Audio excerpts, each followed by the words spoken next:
तूने सुना नहीं? হ্যালো প্রিয় মানুষজন, একদম নতুন ভিডিওতে আপনাদের স্বাগতম। আজকের আলোচনা সঞ্জয় দত্ত এর নতুন সিনেমা খলনায়ক রিটার্ন। নায়কের পুরা নাম সঞ্জয় বলরাজ দত্ত। বলিউডে তাকে অনেকেই সাঞ্জু বাবা নামেও ডাকে। সো আজাইরা ইন্ট্রো বাদ দিয়ে ভিডিও শুরু করা যাক। খলনায়ক রিটার্ন 1993 সালের ব্লকবাস্টার সিনেমার সিকোয়েন্স, যার অ্যানাউন্সমেন্ট হয়েছিল এই বছরের 25 এপ্রিল। রিলিজ ডেট দেয় 2027। সম্প্রতি অফিসিয়ালি ট্রিজার রিলিজ হয়েছে, যেখানে আমরা সাজু বাবাকে এক ভয়ঙ্কর রূপে দেখতে পাই। ভাইরে ভাই, একদম মাথা নষ্ট করা লুক। সঞ্জয় দত্তকে সাধারণত অ্যাকশন, গ্যাংস্টার এবং শক্তিশালী চরিত্রের জন্য বেশি পরিচিত মনে করা হয়, তবে কমেডি ও ইমোশনাল চরিত্রেও তিনি খুব জনপ্রিয়। এর আগেও আমরা তার অনেক মুভি দেখেছি, যেমন গ্যাংস্টার এবং অ্যাকশন ড্রামা মুন্না ভাই এমবিবিএস, তার ক্যারিয়ারের টার্নিং পয়েন্ট এবং আইকনিক মুন্না ভাই চরিত্র। मेरा बाप है बे। हाय कैसा है भाई? देख अपन को एक बॉडी चाहिए। बॉडी? अरे किसका बॉडी भाई? अरे वो जो यहाँ इधर ऑपरेशन सिखाते ना काट के पैसा बॉडी। লাগে রাহো মুন্না ভাই সিরিজের দ্বিতীয় কিস্তি, যা ব্যাপক জনপ্রিয়তা লাভ করে। Good morning Mumbai. अपना फ्रेंड कोमा में चले गए, उसको राइट और रॉन्ग कुछ समझ में नहीं आ रहा। খলনায়ক 1993 বাল্লু চরিত্রে তার অভিনয় তাকে অনন্য উচ্চতায় নিয়ে যায়। ভাস্টাভ দ্য রিয়েলিটি আন্ডারওয়ার্ল্ডের প্রেক্ষাপটে নির্মিত এই সিনেমার জন্য তিনি সেরা অভিনয়ের পুরস্কার পান। क्या इतना खुन्नस दे रही है तू? तेरा रघुई तो खड़ा है ना तेरे सामने। তারপর 90 দশকের হিট করা সিনেমা সাজান, সালমান খান ও মাধুরীতের সাথে এই রোমান্টিক মিউজিক্যাল সিনেমাটি ছিল ব্লকবাস্টার।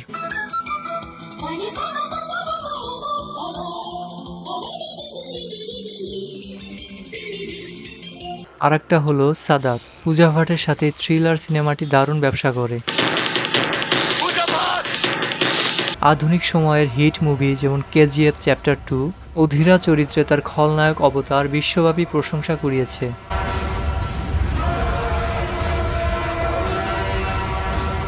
আরেকটি হচ্ছে ধামাল। কমেডিয়ান এই সিনেমাটি দর্শকদের অনেক বিনোদন দিয়েছে। अरे बच्चे बच्चे रोते नहीं है। देख एक टाइम मुझे बहुत पूछते थे, एक टाइम 10 करोड़ का सवाल है, 10 करोड़ का।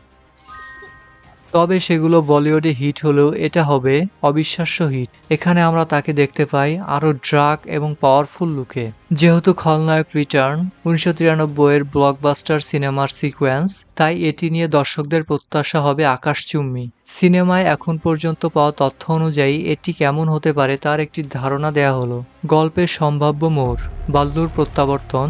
টিজার অনুযায়ী বহু বছর জেল থেকে বাল্লুর পালানোর দৃশ্য দেখা গেছে। এটি মূলত বাল্লুর সেকেন্ড ইনিংস বা বার্ধক্য জীবনের অপরাধ জগতের গল্প হতে পারে। পুরানো ও নতুনের সংমিশ্রণ। মূল সিনেমার গল্পের রেশ ধরে এটি এগোবে। বলরাম প্রসাদের ওরফে বাল্লুর চরিত্রে সঞ্জয় দত্তকে আগের চেয়ে বেশি শক্তিশালী ও বিধ্বংসী রূপে দেখা যাওয়ার সম্ভাবনা আছে, যা যা আকর্ষণীয় হতে পারে। আধুনিক মেকিং, 90 দশকের অ্যাকশনের সাথে বর্তমান সময়ের আধুনিক সিনেমাটোগ্রাফি এবং উন্নত ভিএফএক্স যুক্ত হতে পারে।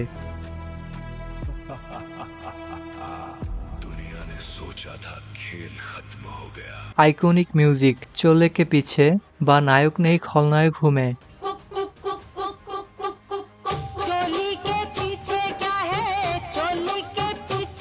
এর মতো কালজয়ী গানগুলোর নতুন ভার্সন বা রিমেক থাকার প্রবল সম্ভাবনা রয়েছে।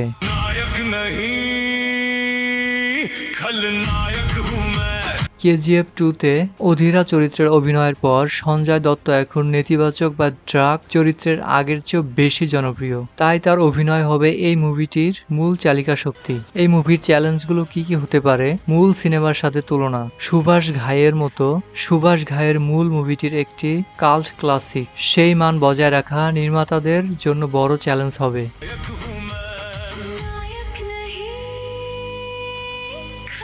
অন্যান্য ক্যাস্টিং, জ্যাকি শ্রফ বা মাধুরী দীক্ষের মতো অভিনয় শিল্পীরা বিশেষ কোনো চরিত্রে ফিরবেন কিনা তা নিয়ে দর্শকদের মধ্যে প্রবল কৌতূহল রয়েছে। এখানে সঞ্জয় দত্ত জানিয়েছে, এই সিনেমার মূল আইডিয়া তার মাথায় এসেছিল যখন তিনি কারাগারে ছিলেন। তিনি প্রায় 4000 বন্দির কাছে জানতে চেয়েছিলেন সিকুয়েল জানতে চায় কিনা এবং তাদের কাছ থেকে গল্পের ছোট চিরকুট বা আইডিয়া সংগ্রহ করেছিলেন। পরবর্তীতে সেই সব আইডিয়া থেকে পেশাদার লেখকরা সিনেমার চূড়ান্ত চিত্রনাট্য তৈরি করেছেন। সদ্য প্রকাশিত প্রোমোতে সঞ্জয় দত্তকে বাল্লু হিসেবে এক ভয়ঙ্কর রুক্ষ এবং ড্রাক লুকে দেখা গেছে। প্রোমোতে একটি গুরুত্বপূর্ণ হিন্ট দেয়া হয়েছে, 10ই অক্টোবর রাত 10টায় বাল্লু জেল থেকে পালিয়েছে। ভিডিওতে তাকে পেট্রোলে আঙ্গুল চুবিয়ে সিগারেট ধরাতে দেখা যায়, যা তার মারকুটে মেজাজের ইঙ্গিত। মূল সিনেমার পরিচালক সুভাষ ঘাই এই সিকুয়ালটির পরিচালনা করছেন না। তিনি জানিয়েছেন, কেউ আমার মতো করে এটা বানাতে পারবে না, তাই তিনি এটি পরিচালনার বদলে ক্রিয়েটিভ প্রডিউসার হিসেবে থাকছেন। তিনি সঞ্জয় দত্তকে পরামর্শ দিয়েছেন একজন দক্ষ তরুণ পরিচালক খুঁজে নিতে। মূল সিনেমার জ্যাকি শ্রফ এবং মাধুরী দীক্ষিত এই সিকুয়েলে ফিরবেন কিনা তা এখনো আনুষ্ঠানিকভাবে জানানো হয়নি, তবে শোনা যাচ্ছে এটি একটি ফ্রেশ ইন্টারপ্রিটেশন হতে যাচ্ছে, যেখানে পুরনো চরিত্রদের পাশাপাশি বলিউডে নতুন কোনো বড় তারকাকেও দেখা যেতে পারে। মূল কথা, এটি একটি মাস মাসালা অ্যাকশন ড্রামা হতে যাচ্ছে। যারা সঞ্জয় দত্তকে তার সেই পুরনো রুদ্রমূর্তিকে বড় পর্দায় দেখতে পছন্দ করেন তাদের জন্য এটি একটি বড় ট্রিট হবে। সো আজ এই পর্যন্তই। ভিডিওটি ভালো লাগলে সামাজিক কাজ করুন। আমরা আসছি আবার নতুন চমক নিয়ে। সে পর্যন্ত চ্যানেলটিকে সাবস্ক্রাইব করে সাথেই থাকুন। ধন্যবাদ।